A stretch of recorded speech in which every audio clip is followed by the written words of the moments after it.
sales and lettings.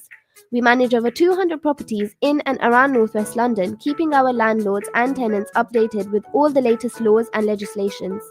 Based in Edgware, our experienced specialist negotiators always ensure we maximize the full potential of your property.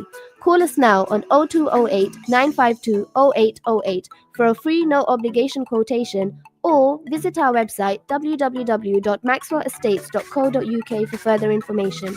Maxwell Estates, the name you can trust. जिस तरह दिन के आखिर में बरा उतारना बहुत अच्छा लगता है, और इसी तरह अपनी ब्रेस्ट स्क्रीनिंग करवाना भी। ब्रेस्ट कैंसर खवातीन में सबसे आम कैंसर है और जैसे जैसे उम्र बढ़ती है इसका खतरा भी बढ़ता है। लेकिन क्या आप ये जानती हैं कि अगर ब्रेस्ट कैंसर को इब्तदाई मराहल में तशखीस कर लिया जाए तो 98% खवातीन 5 साल या उससे ज्यादा अरसे तक जिंदा रह सकती हैं। ब्रेस्ट स्क्रीनिंग कैंसर को बहुत पहले डिटेक्ट कर सकती है जब आप उसे महसूस भी नहीं कर सकती, और अक्सर ये होता है कि ज़हनी तौर पर आप मुतमिन हो जाती हैं। अगर आप खातून हैं और जीपी के साथ रजिस्टर हैं तो NHS हर 3 साल बाद 50 से 71 साल की उम्र के दरमियान मुफ्त ब्रेस्ट कैंसर के लिए आपको दावत देगा। तो जब आपको दावत मिले तारीख याद रखें, ये आपकी जान बचा सकती है। मजीद मालूमात के लिए NHS ब्रेस्ट स्क्रीनिंग पर सर्च कीजिए।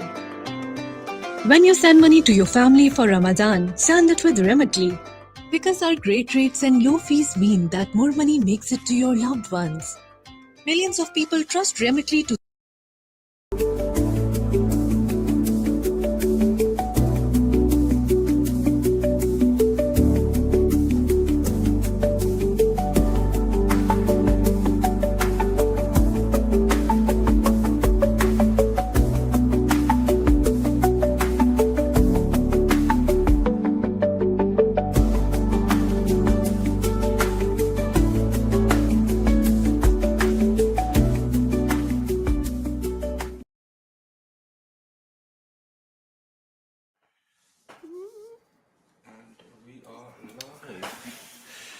Good evening, hello and welcome. Well, Newham, London, we are London-wide. You're tuned in to Revive FM 94.0. We are the heart of Newham Community Beats, but we are heard all over London. Don't forget to like, subscribe, comment on our YouTube page, Revive FM UK, and follow us on Facebook and Instagram under the same name. My name is Sant. I'm hosting it for now because Khadija may pop over later on. Get on with it. As things go on, you know, things happen. Now, I've got... Who have I got? Starting with you, young man. It's Andrew. We got Andrew. Andrew. Mean Machine. Mean Machine. Yeah. And then we've got... Special guest Saul. And we've Born got... and bred Upton Park. And we've got Stan. Yeah, not me. Okay, now the introductions are all over. Let's get on with this because there's quite a bit to get through, gentlemen. Okay, updates. Who's going to do updates, or shall I take them on? Well, you know what? I was going to ask. They'd stopped working on the canopies. Have they started again? They stopped. Well, when I went there, they stopped, and everything that's coming through the the internal communication is that really it hasn't progressed any further. Because when I went past on my bike today, there was a bit of a skeleton, a wooden skeleton there, but that was it really. Yeah, and it's been like that for some weeks. Well, I think it's supposed to have been finished at the end of March, so that is no way. That's not going to finish in 2 weeks. So it's just not going to happen. Okay. That's that. We're going to leave that one for now, and then we'll come back to... Do you know if they fixed the lights in the car park? Well, as far as I know, that wasn't done. Nothing's happened on that. Nobody's talked about it because they're supposed to be... This is, they call it departmental issues, and that's a sort of... We just want the lights fixed. That's a scapegoat sort of thing, right? That nobody knows what they're doing. No canopy, no lights. Exactly. And this is actually so, we'll bring you in a minute, but that carpet is quite big, that car park. And come winter time, it gets dark around about 4 o'clock.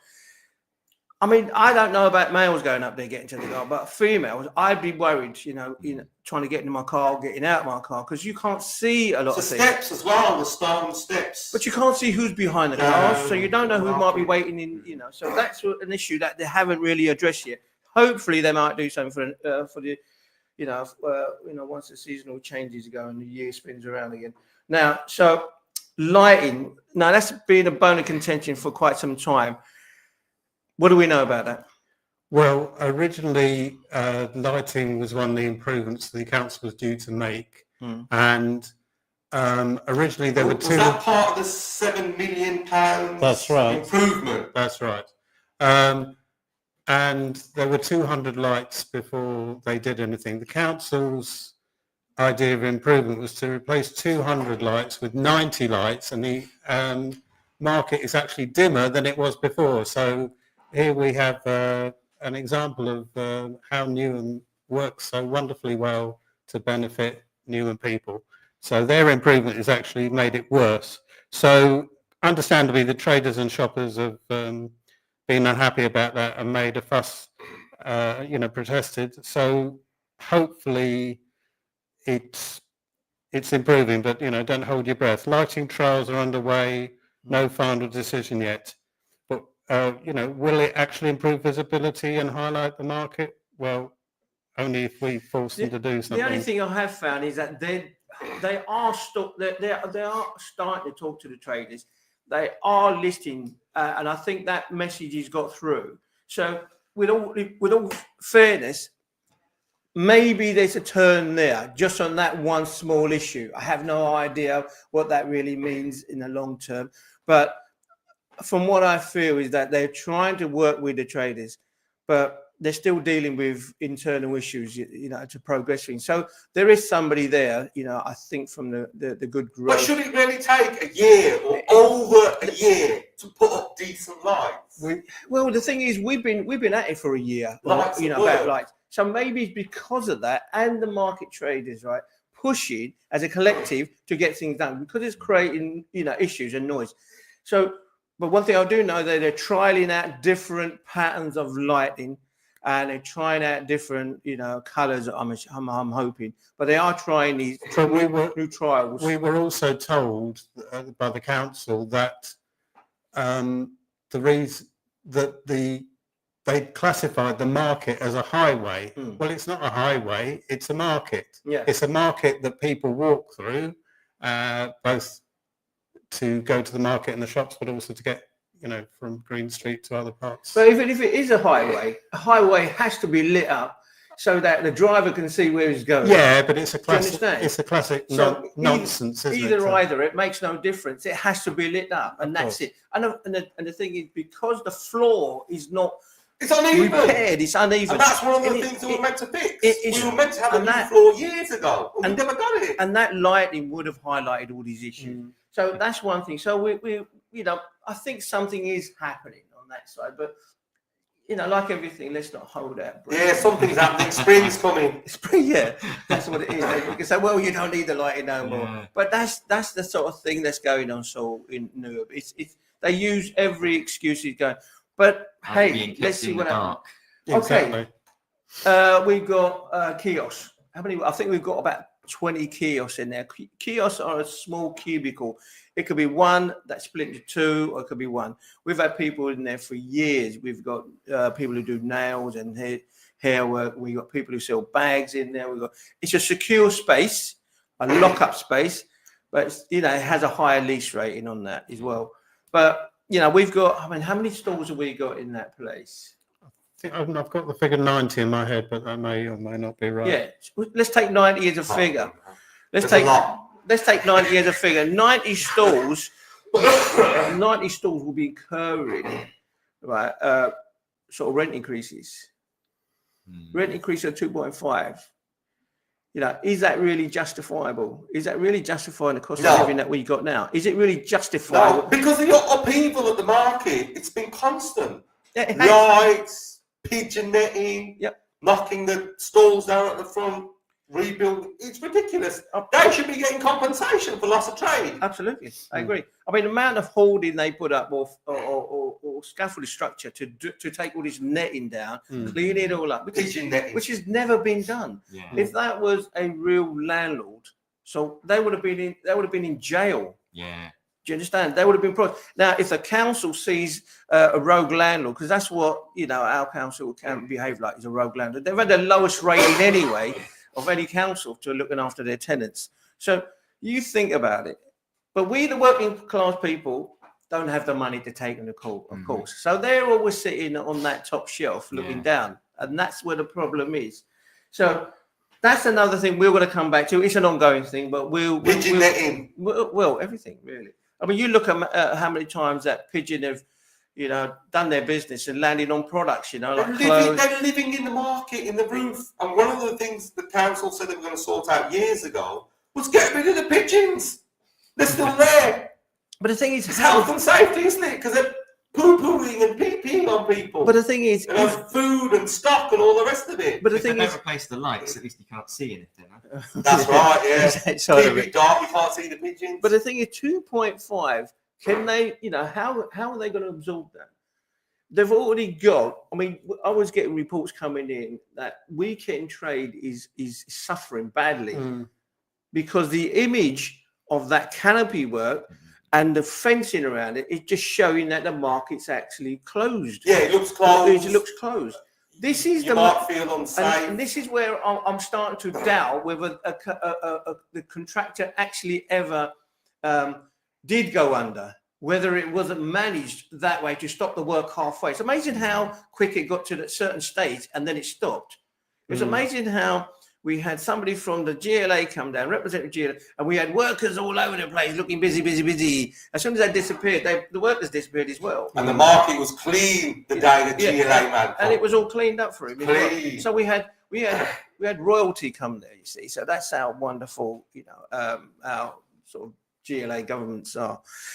Okay, so that is, well, I don't know how they're going to absorb it. I think as far as I'm getting the information is that, and the talking I've had with some people is that they don't know what's going to happen. They just don't know. They can't. The whole point of that market is to provide cheap, affordable food. That just makes a mockery of it. But they always come back with it. Well, it's below inflation. Well, inflation. I mean, inflation's really, really high though. Yeah. But if we took it inflation, really, I mean, is that what they're basing everything around? If they're using housing, they say, inflation. We do, whatever it is, it's all around inflation. Well, that is a wrong, I think, matrix to use. It's a wrong. Maybe it should be on the centile, like the poverty scale. Maybe we should work it on that. Maybe we should turn it on its head. Well, it's classic landlord behaviour, isn't it? Classic. The idea of expanding the money they're bringing in above anybody's needs. Increase the rent, but they won't actually do the work to justify it. That's the same. Exactly the same memo. Rogue landlord. Rogue landlord. And the thing is, it's not just here; it's all over the place. So our market has been strangled. It's a money strangling. It's slow, but it's there, and it's painful for many of the traders that are in there.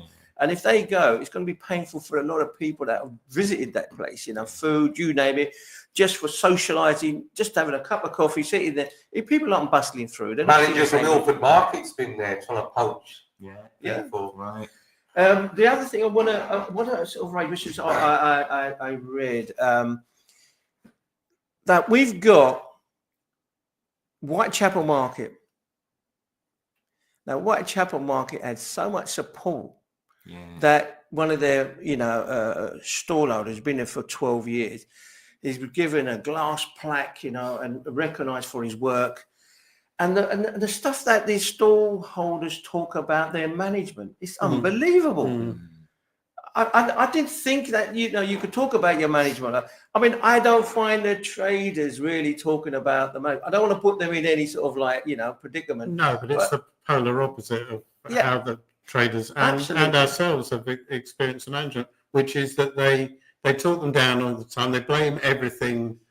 The fact the market looks grimy and that's all down to the traders. Well, no, it's down to the fact that the council has never cleaned the market properly. They haven't got the right equipment. They don't do it properly. We've made recommendations, but it's not followed through. But it's always the traders' fault. That's a nonsense. And the thing is that they gave that trader some sort of glass plaque.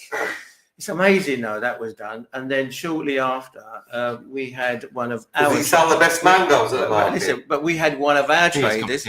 But we had one of our traders. Mangold, We had one of our traders, right? Yeah. He was made a trader of the month as well. Right. Now, Oh, that's new. you saw Whitechapel and the Queen's Market.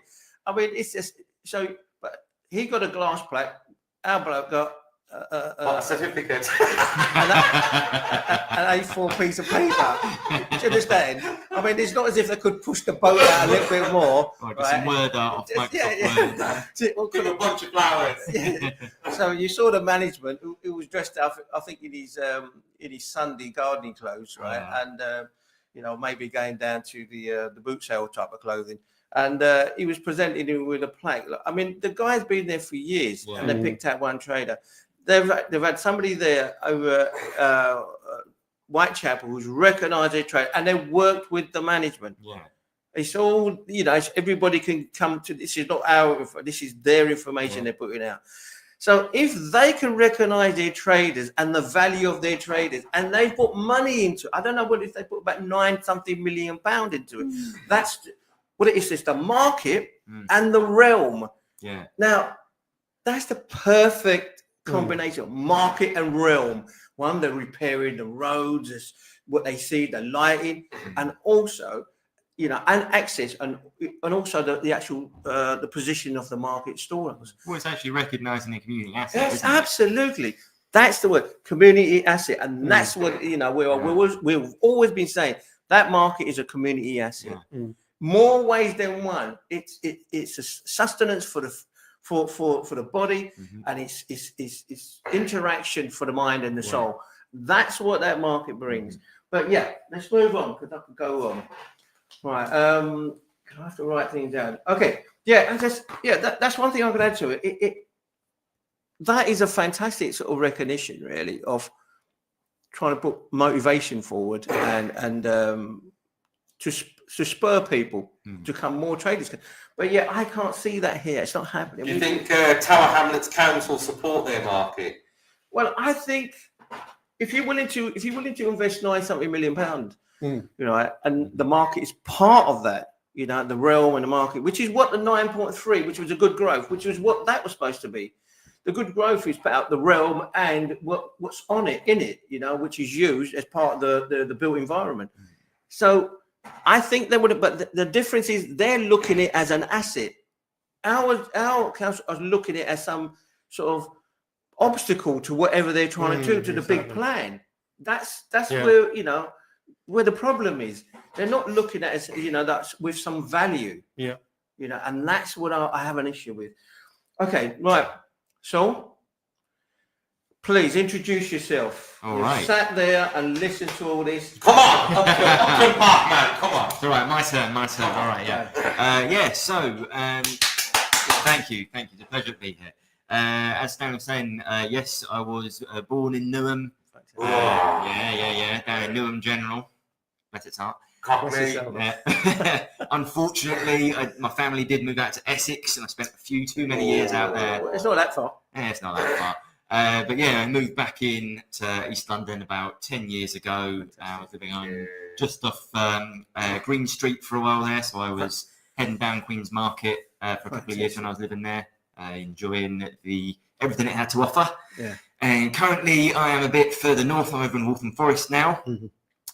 You've invited me here today because we met over in Clapton. Yeah, and we've also met at the Hackney Kitchens as well. Yes, that's right. So, in your sort of journey of explaining who you are, try to sort of highlight people, let people know what Hackney Kitchens is all about. Yeah, and what you do as well. So my role in kind of the food kind of network in Hackney is I work for a group called Cooperation Town. Okay. And we are a workers' co-op that is a network of food co-ops. There's 40 different groups based mostly in London, but up and down the country. And it's my job at the moment to help people in Hackney get together, start food co-ops. And that helps them get access to low cost, decent food, as well as zero cost surplus food, as well as doing a bit of community organising within their neighbourhoods and building up those kind of community relationships. Is that sort of part of the food bank system, the pantry system, or is that separate from that? It's a different kind of thing, because like in a food bank, you have to just take what you're given. It's run by a charity or some outside organisation. Yeah. a lot of people, you know, they feel like it takes away their choice, it takes away some of the dignity associated with food. So the idea of a food co-op is members of a neighbourhood, whether it's people who live on the same estate, people who live on the same street, they get together, they pool a little bit of money each week, and they use that to bulk buy. You know, when you pool the money, you get a lot more for your buck. And then they also get, like I said, some of this surplus food in. So instead of having to rely on some charity handout or some external organisation that's going to come in and maybe they'll disappear one day and leave you high and dry, it's you and your neighbours getting together, doing it for yourself, and cutting out that kind of supermarket, like especially in places. I've done this in the past myself. When I was struggling. That kind of power of like community buying and community organisation. It works. It does work. It works. And the thing is, if you've got somebody with family, right, and you know, you got different sort of people in this crop. If you're single, it doesn't matter because you know what? If you have surplus, you can pass it on to somebody else. It did work, and I'm not sure. I think I just my work changed, and I didn't have a chance. And we should go and pick it up all from the farm. So we should pick it all up in big bulk, bring it back because I had a van right from my work. I should throw it all in there, and then we should split it. And it worked at the pennies. I've been telling people recently when I'm chatting about setting up new food co-ops about the cost of an avocado. How much does an avocado cost? You get the shops? Paying about sort of £1, £1.20. £1.20. I found a wholesaler where you could buy 10 kilos of avocados, and it worked out to 31p per avocado. So there you go. That kind of saving you can make if you get together, organise with your neighbours, and do that little bit of community work. You know, makes a big difference. But I'll tell you something. Now that Queen's Market, right, it actually supplies a lot of these small groups. You know, because what they sell in the market is totally different. When the market sort of closes, a lot of the stuff's just given away. Why keep it? Why let it go? You know, because remember, the market supply, it's coming to the end of life anyway. So it's still got plenty of value to it. Nutritionally, energy-wise, it's got plenty of value. So the market caters for that. So people who don't want to get into that, markets like these cater for it. But cooperative can work, do work, and they've happened in the past. What else you do? Sorry, I don't mean to interrupt, but it just... well, like I say, most of my job as an organiser of Co-op Town is meeting community groups, getting together, letting them know how this works, skilling them up so they can do it themselves, and then I provide a bit of background support if things go wrong or if an argument breaks out, because sometimes these things do happen. But it's all about encouraging people to kind of get involved in that community, to make it happen themselves and start kind of changing the food system that they live in. You know, most of if you think about food every step of the way from where it's grown through how it gets onto your plate, it's all kind of controlled by a handful of big businesses and supermarkets. It's a chain. It's a chain of disasters. It's a chain of disasters, And supermarkets, they set the prices. They control what you can get. Which is why local markets can be really important because they actually cater for the community. Rather than just what gives them the biggest profit. But these supermarkets, they control the whole system, and for them, wasting food is built into their business model. So it's part of the business model. Exactly. But the wastage, is that part of the model? Absolutely it is. They over-order things so that they can control the supply, and then they choose not to sell certain things, and that usually just goes entirely to waste. Let me ask you something. Do you think that happens as a collective between these corporate businesses? Or is it each individual's, like, say, I don't know, take one Tesco, right?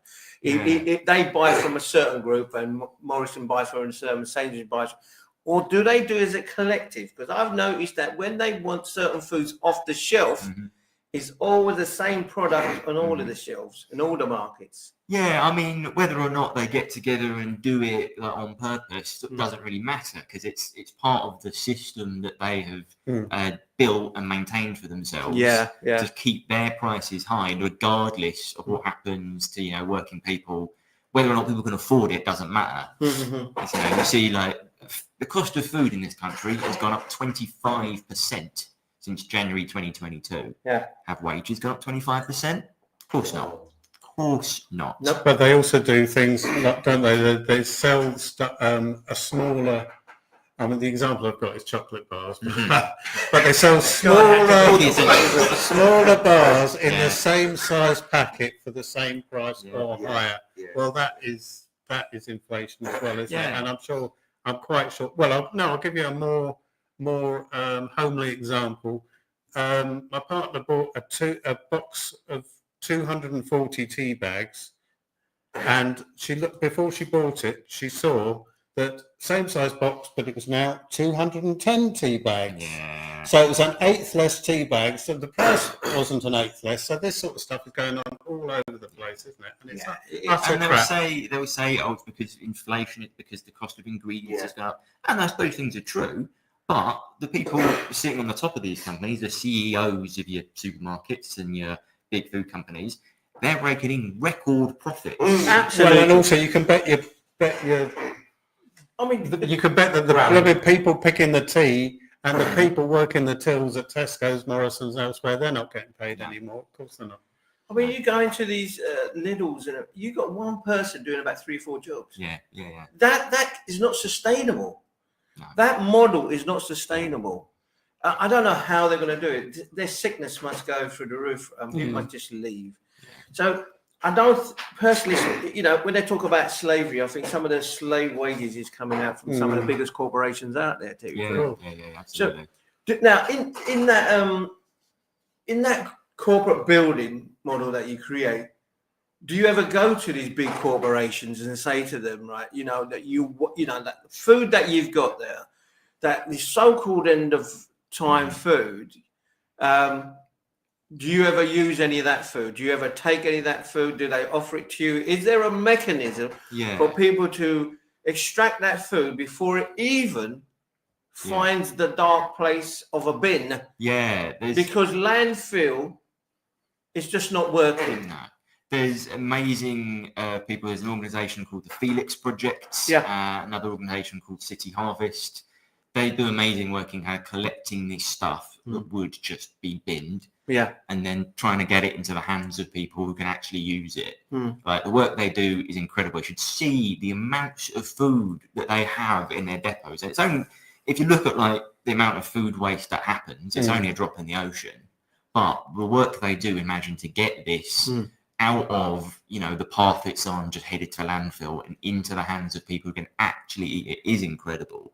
But it's also interesting that when food waste is talked about, it's normally not what we're talking about, which is the supermarket. It's normally individuals who, let food go to waste in the fridge and then throw it away or whatever. Whereas, I'm sure the majority of food waste is built into the system, like you say, at supermarkets. It's vegetables that are the wrong shape. Well, I don't give a flying what shape the vegetables are, as long as they're not gone off, you just eat it. All this mysterious best before dates. Best before dates.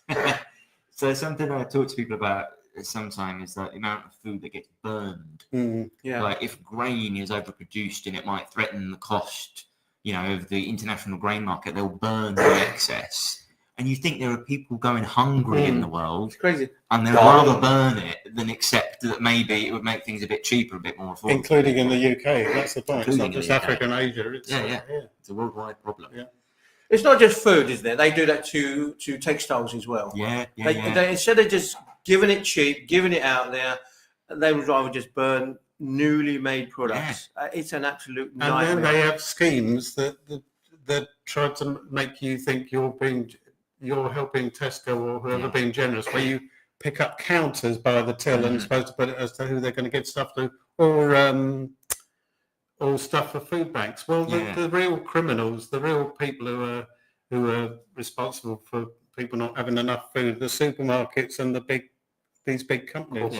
This is why I think things like all types of community action are really important. And for me, because co-ops are my bread and butter, like when you as an individual try and challenge these things, it's really hard if you're one person doing it. But getting together and using community skills and getting together with your neighbours, other people who care about it, you can start to change these things. You can start to demand. Any chance in that, has anybody ever done, gone to farms or farmers come to markets like this and bring their products? they could bypass these corporate companies and sell their products here. Has anything been done on that? Do you know anything about any of that? That somebody might, do it or doing it already? I know that they're doing it on the internet. Yeah. But I think, for them to have a face-to-face, they could, turn up with a whole lorry full of apples and just give them away, because in the fields, that's what they do. Yeah. Whether they're soft fruits or apples or whatever they'd rather just give them away. Yeah. Okay, we're going to be coming up to a break. We're going to take the break now. Yeah, shall we do the break now? Yeah. All right, gentlemen. It's meant to be 2 minutes to 7. Okay.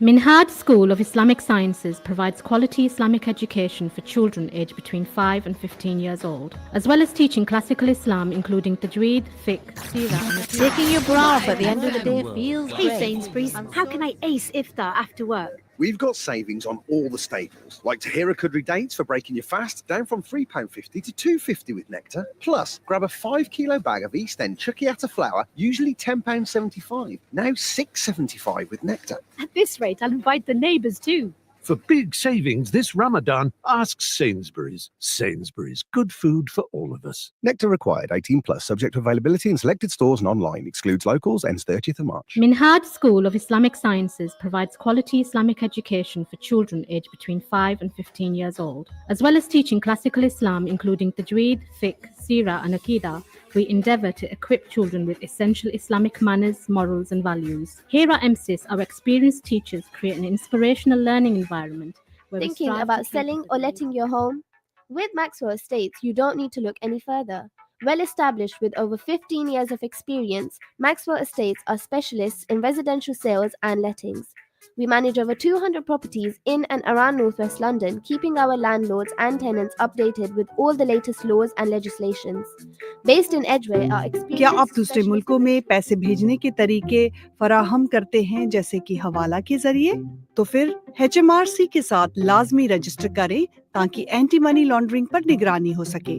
ये आपके business और community को मुजरिमों से बचाने के लिए एक कानूनी जरूरत है। Revive FM 94.0 on the radio, on your mobile, and online.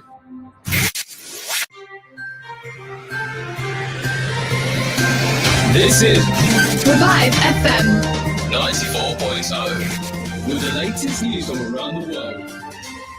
Just weeks after their blazing row in the Oval Office, the White House says the end of the war with Russia's never been closer.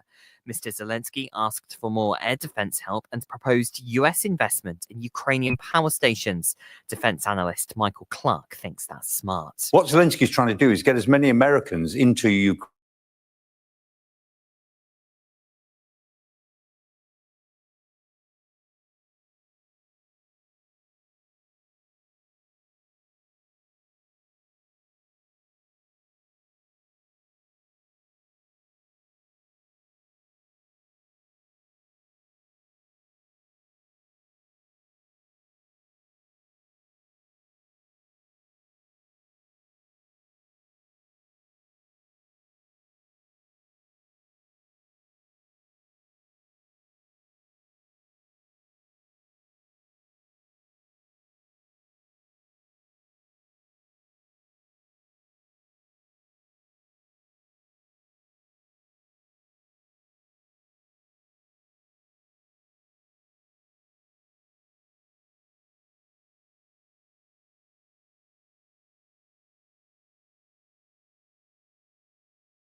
This is Revive FM 94.0. Reviving communities. The views expressed on this program do not necessarily represent those of Revive FM or its management. 4, 3, 2, 1. We're on. We are live. Welcome back.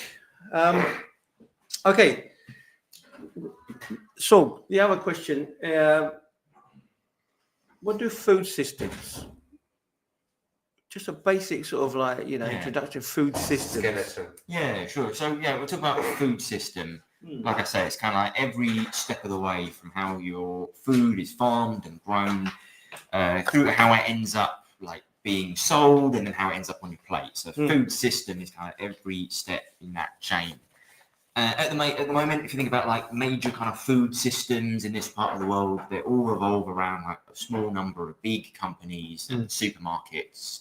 For some people, no supermarket means no access to food, right? And when you see like local markets shutting down, then we're starting to see places where supermarkets are shutting down, creating a food desert. There's no access to decent fresh food in your area. It's starting to happen over here now. It's been a big problem elsewhere. And like often the first people to kind of suffer in that are like migrant communities, working class communities, start to see their access to the things they want start to go. And these supermarkets, because they control the supply, they get to set the price. Like if you can't afford what they want to sell, then you can't have it. And then you get into this this kind of place where you're reliant on these companies to supply things to you.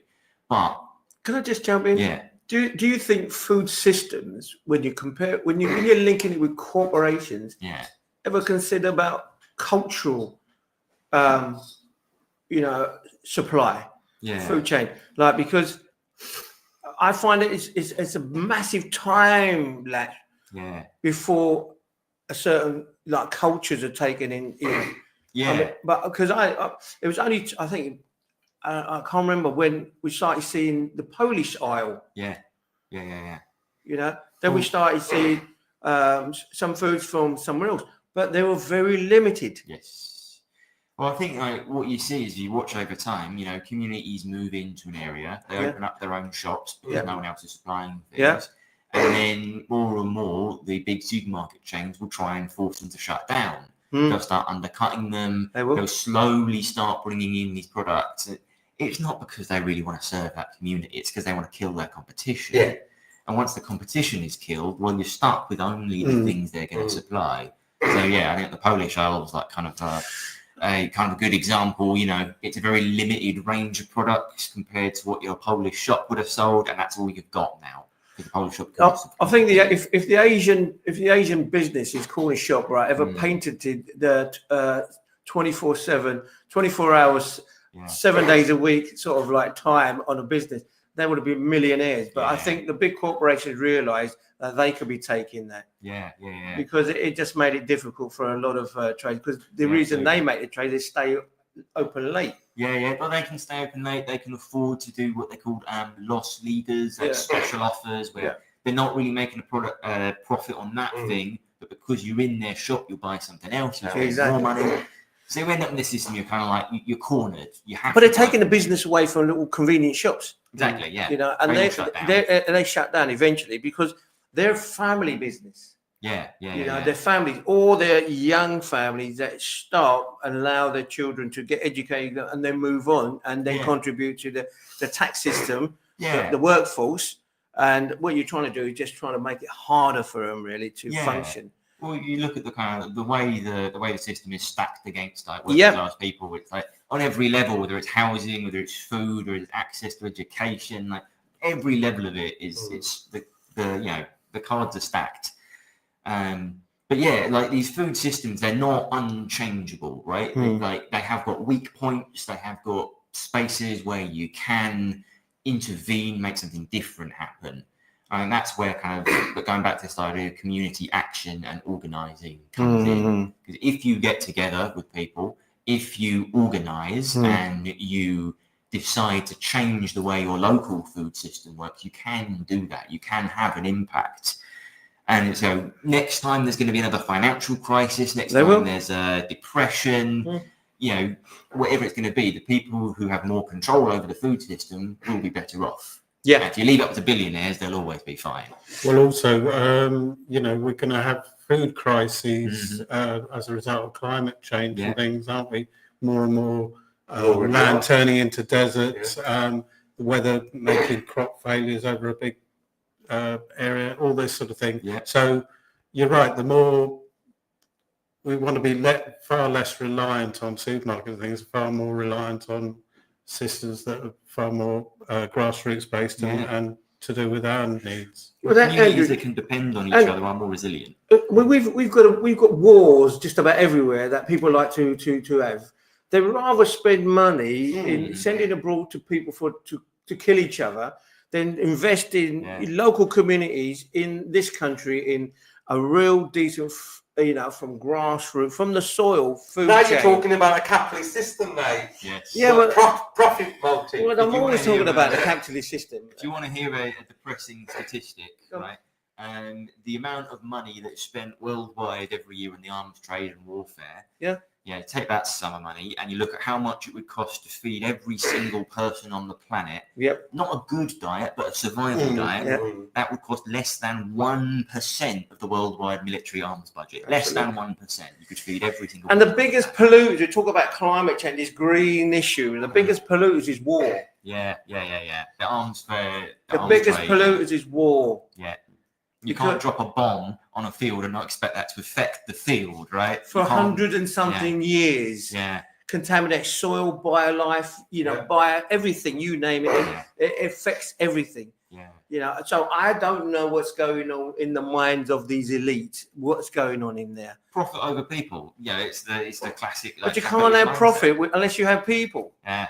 But in the short term, they're raking in millions while people are suffering. Billions are suffering, and billions of profit are being made. But we could say that about housing. Well, that's my weakest story. We could say that about housing. Yeah. I mean, we've got 3 developers in this country, right, that are controlling our market. They put more money into lobby, right? Monopoly. Well, it is a monopoly, you know, and they work between them.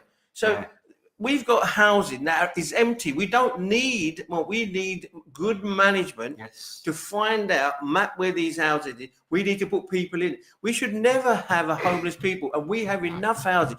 If we bought 250,000 and invited 250,000 Ukrainians in this country, right, and we found housing from them straight away, I don't see a lot of them on the street. So that means we had housing here. Yeah, all these things. It's not a supply issue; it's a distribution. It's a management issue. The problem is, it's kept there, and it's kept there on purpose, and that's to create demand. Exactly. It's the reason why unemployment figures are kept high. It's the reason why empty housing isn't filled. It's the reason why food is thrown away. There is so much empty housing from all the way from Scotland down to Bournemouth to Ireland. There's plenty of housing. They are just not putting it out there. What they want. Well, just look at Newham. Look at how many new blocks of flats are going up in Newham, Stratford, Canning Town, even Beckton down by the river. Blocks of flats. Yeah. I mean, Blackrock. I mean, it's a bit of but no council housing in Newham. I mean, Blackrock spent 1.1. No housing for people who live here. Blackrock spent 1.1 billion, you know, in buying housing. What's it? Granger something, you know, company, right? Spent 11 something billion pound. They're buying up housing. Lloyd's Bank is buying housing. Why are these institutions buying housing? Because there's a lot of money in it, but that's what's happening that's what the council wants to do in the market. They want to build. We are now down, according to Newham Council, we are now down to 2 options. There were originally 5 options on the table for what was going to happen to the market, which ranged from keeping the market as it was and making some improvements to what we call the nuclear options of luxury flats or even more luxury flats. And because if you're a developer, it's a prime site, isn't it? It's right next to the station. It is. People just have to hop on the train and go and commute into their well-paid jobs and stuff the actual Newham residents, you know, where like a lot of places, Newham is really, there are a lot of homeless people, people in poor housing, and there's no actual need for it. Now, Newham Council are quite crafty. They, you know, everyone well, most people would want more housing and for people to be housed, but this is not what it's about. And also it's a nonsense to think that you can build flats in the middle of a street market and the street market is not going to have to stop while that's going on. And also it's going to continue after those flats are built. It's absolute nonsense. So, but, you know, we have to stop this and we have to show people. But we can also look at what's happened elsewhere in the market where they've done this, like Rathbone and that. You know, it never happens that they build flats and then the market continues. Newham say, you know, as long as there's a few stalls, as in 3 or 4 stalls, they say, well, the market's still there. Well, no, it isn't. You know, we're not silly, and Newham people aren't silly. How many flats would be knocked down if that was done?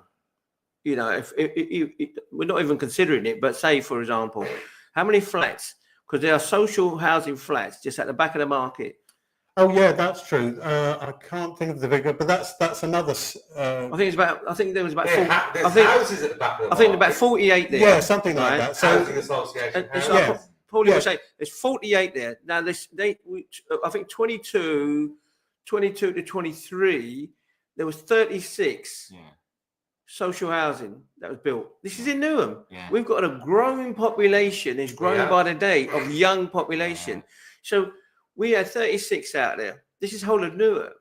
Now if you was to build that and you knock those 48 down, you're actually in the minus. But we also know that the pattern for these developments is that the council will say, "Oh, we've reached an agreement with the developers as to the amount of flats that." But it's never a legally binding agreement. No, and that agreement will be whatever it is, 20, 30, 40%. Always changes. They always have as Stan says, they always have a clause where they can wriggle out and say, "Oh, we just couldn't manage it because circumstances changed." Well, the actual figure for London is 4 to 6% social housing in each development. So we can prove that locally because people will know that the old West Ham ground, the Boleyn ground, was turned into flats. That is now 800 flats, and of those 800 plus, 39 of those are social housing. Well, that's just pitiful, isn't it? And that is the pattern, and that's what happens. And that's what we're talking about, that developers have councils and, more importantly, the rest of us over a barrel, and you know, unless we certainly got councillors over a barrel, or unless we organise, that's going to continue. Just want to bring it back to that word you mentioned earlier, crisis. You know, we're told that there's a housing crisis. There's not. There's housing available. It's just not being invested in or kept up. We're told there's a cost of living crisis. I hate that name for it. That it treats the cost of living like it's some kind of natural force we can't control. What we've got is a cost of greed crisis. You know, there is enough being manufactured. The rich and greedy are just hoarding onto these resources. And you know, I work in food, so that's the example I always go with. Yeah. And people going hungry as the cost goes up, and the CEOs of these supermarkets see their profits soar. I think it's 9.2 billion. I think Tesco bought in 2024. Yeah. And the cost goes up because they want it to go up, not because it has to go up, but because they want their profit to keep increasing, even if people are starving. Exactly. It's not a supply issue, like I said, it's a distribution issue. No, it's obscene, isn't it? The CEOs of these Tesco, etc. Millions. They're being paid about 200. But look at what people on the shop floor are being paid. They're being paid about 200 times as much as the person behind the till or whatever. This is going to lead into the little conversation I want to talk about with contention spaces. You've got your little view on that. Contentious spaces. I mean, this is a lot of social sciences, you know, and we did third space last time, or third place, and that was interesting. I mean, I read it. I didn't think Khadija would ever find it, but she found it, so I was quite okay with it. But this contentious space. Now that was quite. How do I look at contentious space? And then I realised that everything around is contentious, and the problem is when first, where East and West End were just a marshland in between, and food was on the hoof, so it was travelled in, and you'd find a place where there was an intersection of movement, and that's where your market would be. It wouldn't be fenced. The only thing that would be fenced will be the livestock. From that, they'll get their dairies. you'd get then the weaver coming, the shoemaker, the whatever. They'll all turn up with their skills and trades, their wares, and the ironmonger, they'll do their bit. Now, the only thing that was contentious then, right, was space in that, you know, for the trader to put their own. But there was never contentious for a government to tell that's, you know, we're going to take this off you because they needed it. So there was a cooperation between the local gentry you know, there was just this. So we've gone 300 years or plus down the road to a point now where this contentious stuff, you know, we've gone from what we're contending between roads that are trying to find their way and cut through people's houses, their gardens. We've had the HS2, right? Such a contentious sort of project that has not fulfilled its role, and we've wasted billions. Well, it's not happening now, is it? Billions. It's meant to go to Scotland. And so we've got that. If you take that an example, it never really came to fruition and never delivered. So because it never worked with the people, there was never any understanding with the people. And that's my issue, this is where I'm coming from, that they never involve the people. Yeah, it becomes a contest between people who are actually going to use a space and the people who say, well, we own it. Yeah. We control it. That's right. So but where does that come from? We own it, we control it. Because before then, they didn't own it. Yeah. But so we've you know, I mean, it's come to a stage now that everything's competed for the road, the trains, and everything. These are big corporations. Yeah.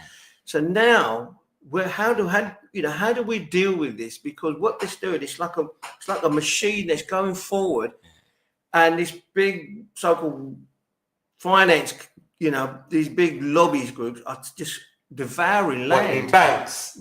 Banks, investment houses, just devouring land. Hedge funds. Yeah, I mean, like, for me, when I think about this kind of thing, I think about like community spaces. Yeah. That kind of ask that question. Like, if you think about like your local community hall or your TRA hall on the estate, and TRA hall, what's that? Tenants and Residents Association hall. Oh, so most tenants and residents. Most estates are meant to have one, and it's meant to be in the hands of like the TRA management group. Is supposed to be, you know, tenants and residents. A lot of them are disused now, which is a real shame. But these places, they kind of ask this question, like, who do they belong to? Because, the housing association or the council, they've got the property deed for the thing. They don't use it. They just let them sit empty if they can't make money off of it. But if the community is actually making use of it and actually using that space for meetings, for events, to get organised, then that space is theirs, really, isn't it? Because they're the ones actually doing something with it. Well, it has meaning. Exactly. It has a meaningful use for that space or that land. Yeah. And that's where it is. It's, you know, where does the public stand in this? And the contentious stuff comes out is when it doesn't agree with local views, with local structures that are there. You know, you've got communities that are building up that they may need a school. Yeah. They may need real housing. They may need, a structure for their food supply. But if you're going to build 3 or 4 roads through that doesn't work with local. Where does our voice come into this? Yeah, we shouldn't have to fight for these sort of things, right? We should be able to expect that the needs of the community will be prioritised above the needs of a handful of shareholders in BlackRock investment or whatever it might be behind whatever project. But the truth of it is, like, the project in this country since the 1970s has been to individualise people, cut each other off from one another, stamp out the trade unions, make life harder, and make people depend more and more and more on these, these big corporations, these institutions that don't care about community and people. So the way to fight it is to insist that your community matters, is to get together with your neighbours and the people who live around you, and to actually demand to take up that space. Like, start with your community centre, start with your local market, start with the TRA hall on your estate, and say, we are here, we are people who live here, we've got a voice together, and we're going to use this space, we're going to organise, we're going to defend the spaces that we've got. We're not going to just go away quietly and shut up and let these things happen. No. Like, we shouldn't have to fight for them, but we do. And when we do, we can actually start winning. But you don't feel there's a hell of a lot of pressure coming from somewhere?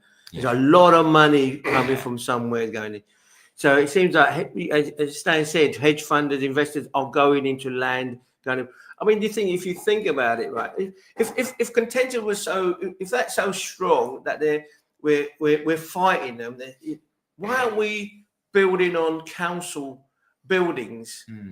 There's no contentions on that from our side. Do it, but it won't do it. We've got a building in the Docklands called 1,000, and it's a glass rectangle box. I don't know why they designed it. I mean, it must cost a fortune to keep the internal climate right, especially on hot days, and it's going to get hotter every year, and especially on the cold as well. It's all glass, the whole floor. Now, why aren't they building housing on there? When I think about these things, it makes me think of pre-World War I Europe, where it's all these treaties and alliances, and I think it's the same, but between these companies and the people who are making profit off of it. If it ends up being that there's more profit to be made off building some big glass box, it's going to cost a fortune to run and it's uncomfortable and no one really wants it. They'll build that rather than building the new houses, which is why you've got to get together with people and you've got to force the point. You've got to make it happen. Well, you've got to make it happen, but the thing is, people over the years, they get worn down. Yeah. They get worn down with a lot of money that's coming in from everywhere. They get worn down. And it's difficult because what happened is that we're in a situation I've observed is that this so-called austerity, this cost of living has gone on for years. And when there's a voice from the people, they ramp it up. So the idea, and then they start talking about immigrants and everything else, I mean, I've heard this in the time that I've been, alive, compass mentis, right? That I know that this is happening time and time again. Every time they do something, this government, national government, they're either going to go to war or they're going to do something. Then they start talking about immigrants on the boats. It's unbelievable. Or the immigrants coming through the plane. We need to be real and we need to be the government are saying they're deporting more people than the Tories. Amazing. Oh, wow, doesn't that make life better for all of us? Isn't it? But we've got a Labour government trying to out-Tory the Tory government. But look, we can, as Saul said, we can win. We can and are winning things. We got a long way to go. But Friends of Queen's Market's been going 20 years. 22 years. Exactly, 22 years. 22 years. So I'm quite clear that and by we, I mean the organisation, but shoppers, traders and people locally as well.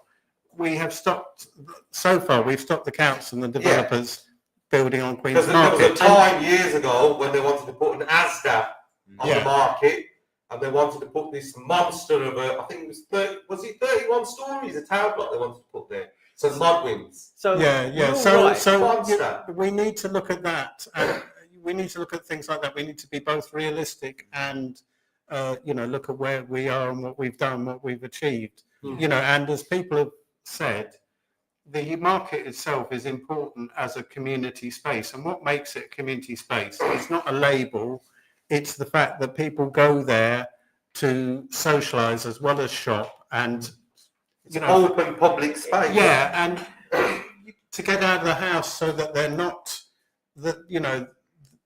so they are doing something other than childcare and housework and going to their religious place. They need to get out, meet other people, socialise, go look at what the best buys are amongst the fruit and veg and all that stuff. That is incredibly important to people. And, the COVID brought home to us how important it is for us to get out and socialise. It keeps you sane. And for most of us, that, it's just part of being human, isn't it? That we've got to do that. And if we don't, we end up having serious mental and physical health. We are a grouping species. We have to be. That's how it is. Even if we don't want to be, mental issues just gone through the roof. And all sorts of things. I'll tell you something. You know what? It's amazing how on the market whenever they want to build something, right? They always talk about consultants do consultancy. I mean, we really haven't had a positive sort of issue about consultants. Well, we've spent £500,000 on so-called consultants. What have we got for that? I must admit, we are. Where's that £500,000 gone? Newham is the biggest consumers of consultants than anyone in England. But this is just where we are, isn't it? this is happening all over, that what happens is the council employ people, and they, instead of finding out what local people want, what traders and shoppers of people want, their job is to sell the council's plans to people. That's really what it's about. And you don't hear about, you hear all this stuff about, oh, well, some of these Friends of Queen's Market are not from the borough or whatever. I guarantee you, none of these, who cares? None of these consultants are local. You know, it's a complete... Half the people that shop at the market probably aren't Newham. No, they come from all over. And we want them to come from all over. I know, but isn't it interesting that we only hear this argument in some context? You know, we know for a fact that people come from the Midlands to go to the market. You know, and yet the council, at one point, they said we're only asking people within 100-yard radius. 100 yards around the market. It's just rubbish. Some council nonsense. But that's just trying to limit the answers, isn't it? Or we can't have someone who lives 101 yards away. You can't have someone who comes from a neighbouring borough, neighbouring part of London. You know, it's the same scapegoating thing, isn't it? It's always a bit of a distraction. It's always the outside agitator. It's like the market is like the beating heart of Newham. Yeah, that market. But where do you think the consultancy firms have their money? It's almost certainly in offshore bank accounts. You know, they're not contributing. But also, as a mate of mine said, if you employ a hand dryer company as to what the best way of drying your hands when you go to the loo, they will say, oh, yes, it's hand dryers. If you employ a paper towel, if a paper towel company employs researchers, they will find it's paper towels, you know. That's how it works. Gentlemen, I would love to keep this going, but the producer's sort of waving his... What's he saying? What's he saying? He said, get out of my house. Get out of my house. Go home for his dinner, doesn't he? Yeah, we've got to end this. So, thank you for coming in. Thanks for having me. It was great having us all. Thank you for coming in, Andrew. Stan, as usual. And well, listen, this thing about Saul's a star, mate. Thank you. I'll clap my applause. And Saul, Upton Park, mate. you are absolutely welcome to come back again. Thank you very much. You know, and shouldn't Saul say if people are interested in a cooperative? Absolutely. Right. You got 1 minute to say it. Quick. You can look us up at cooperation.town. You can find our starter guide on our website, or you can get in touch with me at saul@cooperation.town. If you want to set up a local member-run food cooperative in your area, let us know. We'll give you all the support we can to get that going, get you linked in with free surplus and wholesale food. Everyone can do it. Anyone can start a food co-op. You'll save money. You'll get to know your neighbours. You'll build community spirit. Everyone should give it a go. Thank you very much, gentlemen. I think sad really that Khadijah's not here. Right, okay. Thank you to all listeners and viewers across our social media. Remember to like, comment, and subscribe on YouTube page, Revive FM UK. Have a great day. Until next time. This has been your host, Sant. Keep it locked in to Revive FM 94.0. Friends of Queen's Market. And Friends of Queen's Market. Get involved.